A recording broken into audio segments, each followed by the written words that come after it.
اپنے چہرے سے جو ظاہر ہیں چھپائیں کیسے، تیری مرضی کے مطابق نظر آئیں کیسے، جلدی یا دیر سے لوگ بدل ضرور جاتے۔ ثابت ہو گیا محبت نہیں رہی، مجھے دیکھ کر اس نے منہ پھیر لیا۔ مجبوریوں کی ہی جیت ہوتی ہے، محبت اکثر ہار جاتی ہے۔ اگر آپ کسی کو تکلیف میں دیکھ کر بھی خوش ہیں تو یہ مان لیں کہ آپ کا ضمیر مر چکا ہے۔ کسی کو اپنی محبت کا احساس دلانا ہو تو صرف یہ 2 کام کر لو۔ اسے ہر وقت محسن نہ آؤ، کیونکہ بار بار ملنے سے انسان کا وقار کم ہوتا ہے۔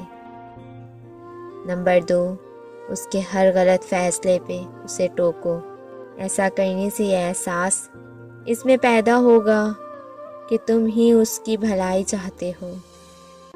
غصہ ہمیشہ تنہا آتا ہے، لیکن جب جاتا ہے تو اپنے ساتھ عقل کی خوبصورتی اور آپ کی شخصیت سب لے جاتا ہے۔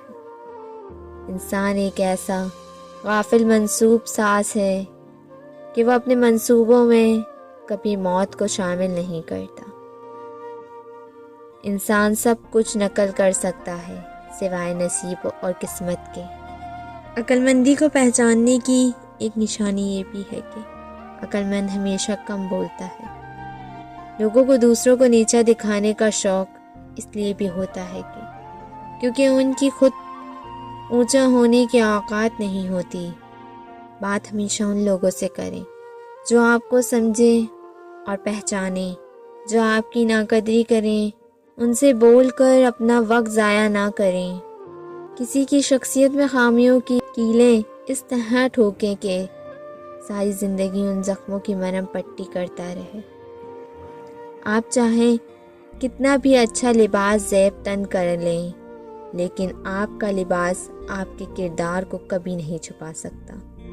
جو آپ کی نظروں سے آپ کی ضروریات کو نہیں سمجھے، اس سے بول کر اپنے الفاظ ضائع نہ کریں۔ اگر آپ کسی کو بہت پسند کرتے ہیں اور وہ آپ کی قدر نہ کرے تو بدقسمتی آپ کی نہیں اس کی ہے۔ گناہ اور گمراہی کے ناخن بہت سخت ہوتے ہیں، ان کی خروش جسم پر نہیں بلکہ روح پر لگتی ہے۔ دل میں برائیاں رکھنے سے بہتر ہے کہ حقیقت ظاہر کریں۔ مخلص اور منافق لوگوں کی پہچان ہو جاتی ہے۔